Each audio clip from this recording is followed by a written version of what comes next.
오늘도 할렐루야 교회 일본어 예배 오신 여러분들을 주님의 이름으로 환영합니다. 今日もハレルヤ教会日本語礼拝にお越しした皆様を主の皆で歓迎いたします。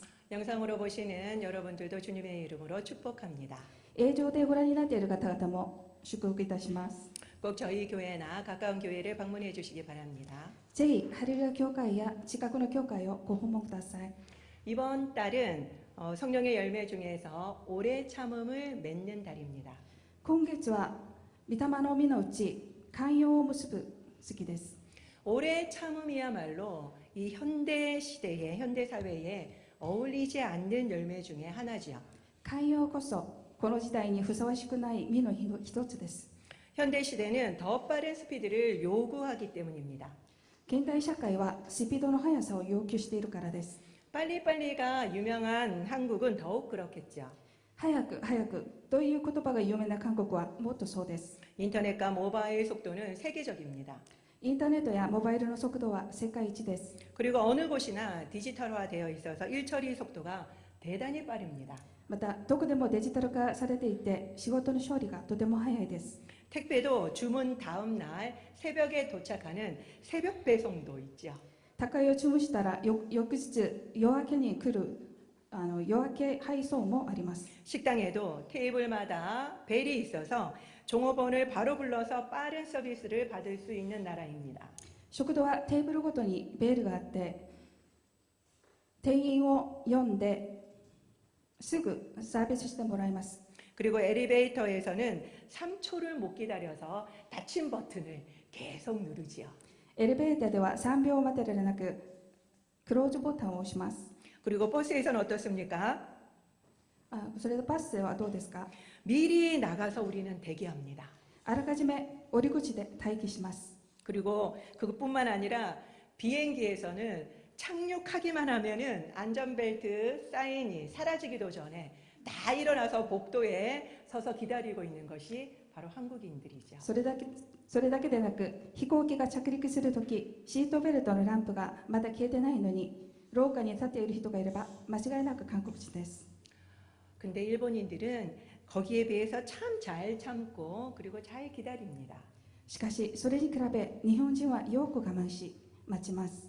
이런 모습은 재난 때 정말 제대로 드러나죠.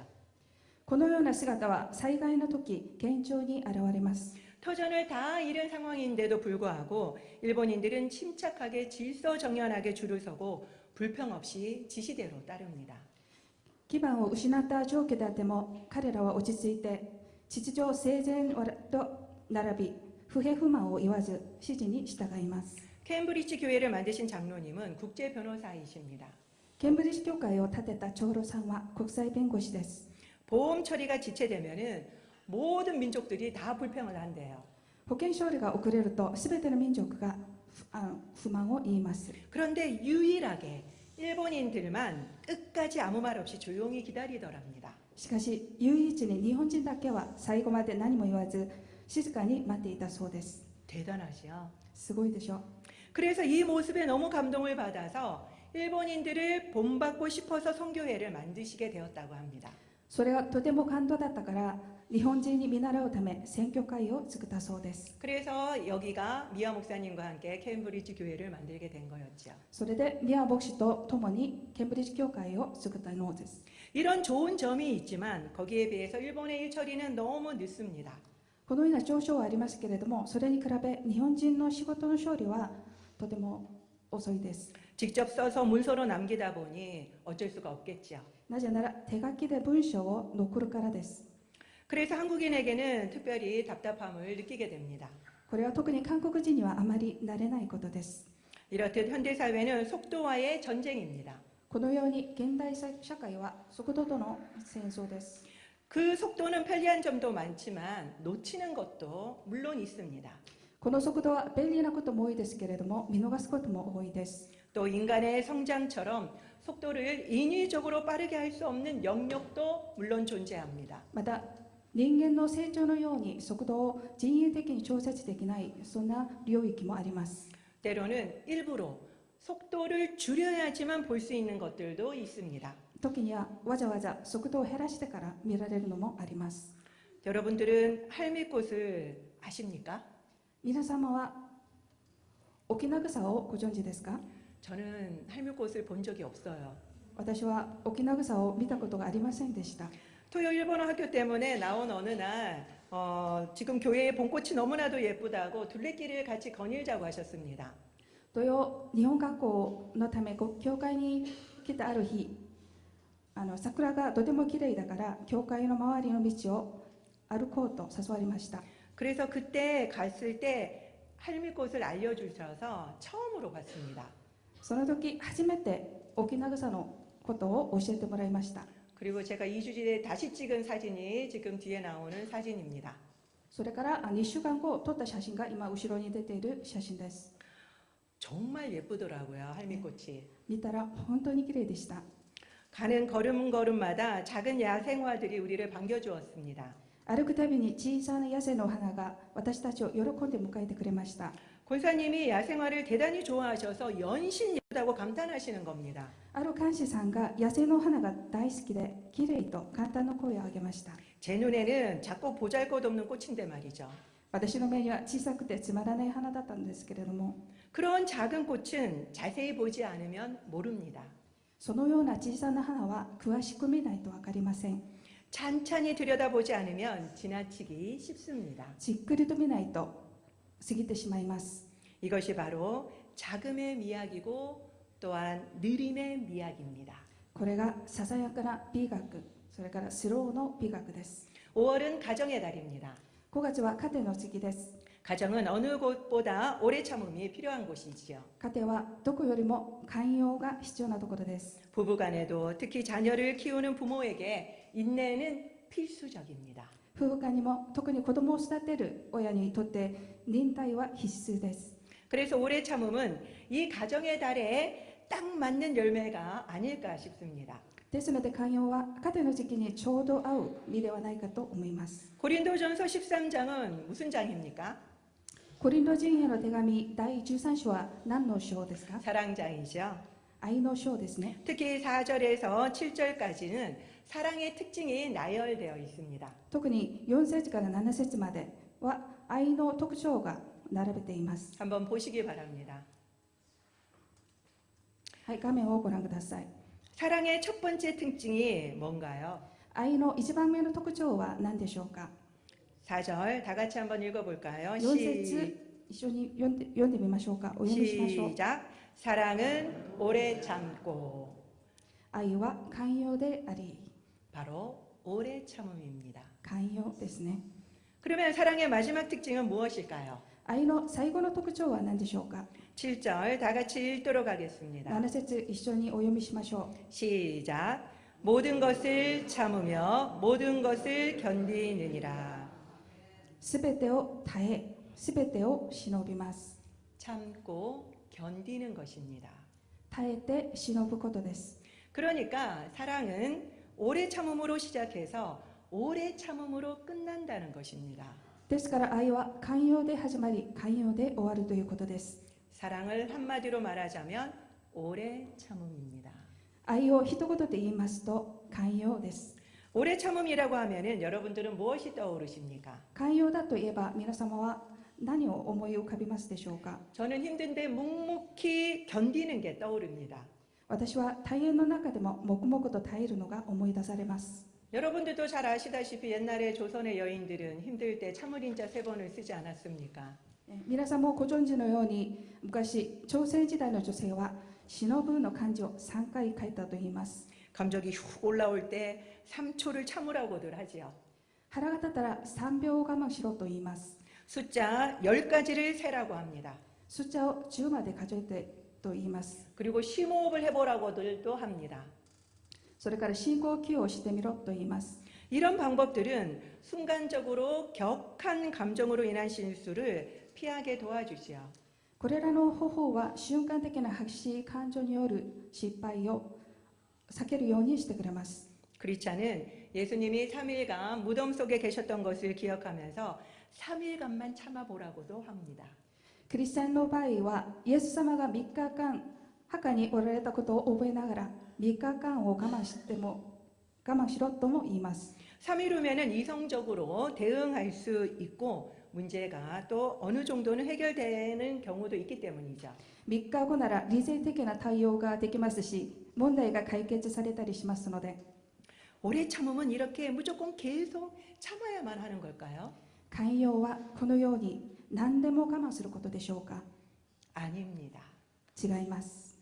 평안의 열매도 좋은 게 좋은 거라고 그냥 넘어가는 게 평안이 아니라고 제가 말씀드렸죠. 前回説教でぶつからない方が良いから静かに見過ごすのは平安の実ではないと申し上げたことがあります。 잘못된 것을 원래대로 회복하는 것이 진정한 평안이라고 말씀드렸습니다. 間違っていることを元に回復させるのが誠の平安だと私は言いました。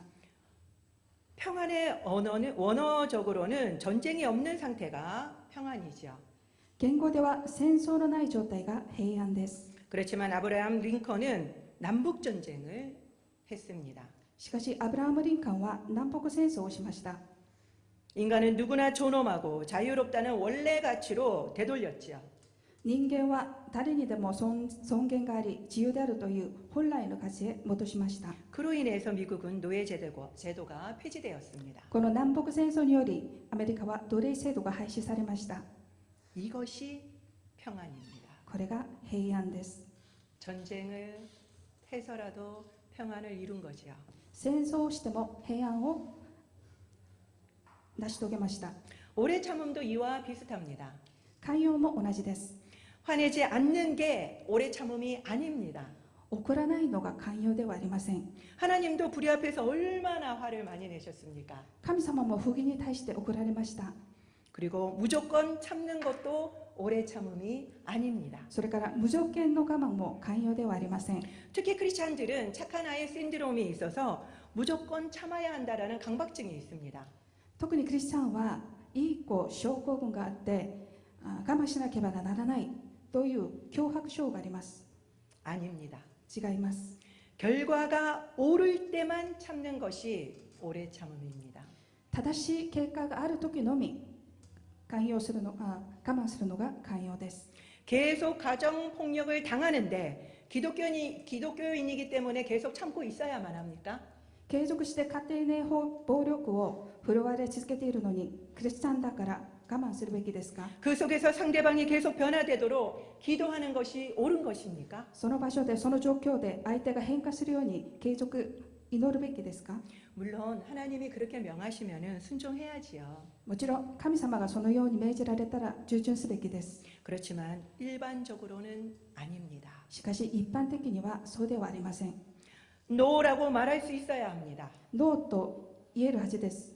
오래 참음이란 결과가 옳을 경우 끝까지 포기하지 않고 기다려주는 것을 의미합니다. 寛容とは正しい結果があるものを諦めずに待ってくれることを意味します。 오늘은 어린이 주일이자 또 내일은 어버이날입니다. 今日は子供の終日です。それから明日は親の日です。 우리의 인내의 한계치를 시험하는 존재가 있으니 이름하여 가족이지요. 私たちの忍耐の限界値を試す存在は家族かもしれません。 마치 우리를 시험하는 것을 사명으로 여기는 듯한 이들을 통해서 우리는 성화의 길로 인도됩니다. まるで示すことを使命だと思っているような彼らは私たちを聖火の道に導いてくれるありがたい存在でもあります。 그렇게 생각하면 고마운 존재들이지요. そう思ったらとてもありがたい存在ですね。 자녀들은 우리의 뜻대로 되지 않습니다. 子供は親の思った通りにはなりません。 사실 우리 뜻대로 되면 안 됩니다. 実は親の思った通りになってはいけません。 하나님의 뜻대로 되어야만 하죠. 神様の御心の通りにならなければなりません。 그리고 자식을 이기는 부모가 없다는 말처럼 우리는 늘 져주고 또 참습니다. 子供に勝つ親はいないという韓国の言葉のように子供に負けてあげてまた我慢します。 그것이 좋은 부모라고 생각합니다. それが良い親だと思ったりします。 그렇지만 제가 앞에서 말씀드린 대로 단순히 참고 억지로 참아서는 안 됩니다. しかしさっき申し上げました通りに無理やりに我慢してはいけません。 오히려 억지로 참았다가 폭발하는 경우가 얼마나 많았었습니까? むしろ無理やりに我慢しながら爆発する場合が多かったですよね。 그러다가 관계가 오히려 더 악화되거나 또 몸에 병이 생기는 경우도 있죠. 我慢し続けて関係が悪化したり病気になったりします。 오래 참음은 억지로 참는 것이 아닙니다. 寛容の実は無理やりに我慢するのではありません。 오래 참음은 성령의 능력으로만 가능합니다. 寛容は聖霊の力によってのみできます。 그렇기 때문에 우리는 먼저 성령 충만을 구해야만 합니다. ですので私たちはまず聖霊充満を求めるべきです。 사무엘 그리고 다윗 왕, 엘리 제사장 이들의 공통점이 무엇인지 아십니까? サムエル、ダビデ、エリ祭司長の共通点が何かご存知ですか？ 바로 자녀 교육에 실패한 자들입니다. それは子ども教育に失敗した人たちです。 이들은 탁월한 믿음을 가진 자들이었습니다. 彼らは卓越した信仰を持っていた人たちでした。 그래서 하나님께 크게 쓰임 받은 자들이었죠. それで大きく神様に用いられた人たちでした。 그렇지만 자녀 교육은 제대로 하지 못했습니다. しかし子どもにきちんとした教育を受けさせなかったです。 그렇기 때문에 신앙생활 열심히 하면 자녀들이 다 잘 된다라고 일반화시키시면 안 됩니다. ですので信仰生活を頑張れば子どもはうまくいくと一般化してはいけません。 크리스찬들도 부모의 역할을 제대로 해야지만 자녀도 잘 되는 일반 법칙이 적용됨을 잊어서는 안 됩니다. クリスチャンも親の役割をちゃんとやるとき、子どももうまくいくという一般法則が適用されることを忘れてはいけません。 부모님들에게 자녀에게 오래 참으셔야죠 라고 말을 하면요. 우리는 자녀가 하고 싶은 대로 다 해주거나 오냐오냐 기르게 됩니다. 親御さんに子どもに対して我慢し続けてくださいと言いますと、私たちは子どもの望む通りにしてあげて溺愛して育てます。 자녀가 하나 둘이다 보니까 귀한 나머지 자녀 교육은 내가 알아서 하니까 아무도 말하지 말라는 자세로 나옵니다. 現代は子どもが1人2人しかいないので、子どもを大事にしすぎて、自分の子どもは自分で教育するから何も言うなという態度を見せます。 그래서 요새 교사가 얼마나 힘든지 모릅니다. そのため最近教師はとても大変です。 그렇지만 오래 참음이라고 하는 것은 자녀들을 무조건 받아주는 것을 의미하지 않습니다. しかし寛容は子どもの過ちをすべて受け入れることを意味するのではありません。 잘못된 것은 훈계하고 바로 잡아주면서 기다려주는 것을 의미하지요. 過ちを訓戒し、正しながら待つことを意味します。 다니엘과 그리고 다윗 왕, 엘리 제사장의 자녀 교육에 실패한 요인이 무엇이었습니까? ダビデ、エリ祭司長、これらの人が子ども教育に失敗した要因は何でしょう？ 자녀들이 잘못할 때 제대로 훈계하지 못한 까닭이죠. 子どもが過ちをしたとき、きちんと訓戒しなかったからです。 그래서 오늘 본문에서는 오래 참음이 무엇인지 잘 알려줍니다. 本日の聖書の御言葉は、寛容は何かをよく教えています。 다 같이 읽어볼까요? 一緒にお読みしましょ 시작. 게으른 자들을 건개하며 마음이 약한 자들을 격려하고 힘이 없는 자들을 붙들어 주며 모든 사람에게 오래 참으라. 아멘. う。兄弟たち、あなた方に勧めます。怠惰なものを諭し、小心なものを励まし、弱い者の世話をし、すべての人に対して寛容でありなさい。アメン。 물론 이 모든 건 사랑으로 해야 합니다. もちろんこのすべては愛を持って行うべきです。 성령 충만한 가운데 상대방의 잘못을 사랑으로 잡아주는 것. 聖霊充満の中で相手の過ちに対して愛を持って指導すること。 그러면서 끝까지 포기하지 않는 것. それから最後まで諦めないこと。 이것이 바로 오래 참음입니다. これが寛容です。 무엇보다 중요한 것은 성령 충만입니다. 何より大事なことは聖霊充満です。 이것 없이는 시작도 못하기 때문이죠. 聖霊に満たされないと始まりもできないからです。 이젠 무조건 참지 마세요. もう無理やりに我慢しないでください。 성령 충만한 가운데 바른 결과를 위해서 사랑으로 이제는 표현하세요. 聖霊充満の中、正しい結果のために愛を持って表現してください。 그래서 건강한 관계, 건강한 가정을 만드는 저와 여러분이 되시기를 축원드립니다. それで健康な関係、健康な家族家庭を作る私と皆様になりますようにお祈りいたします。 기도하겠습니다. お祈りいたします。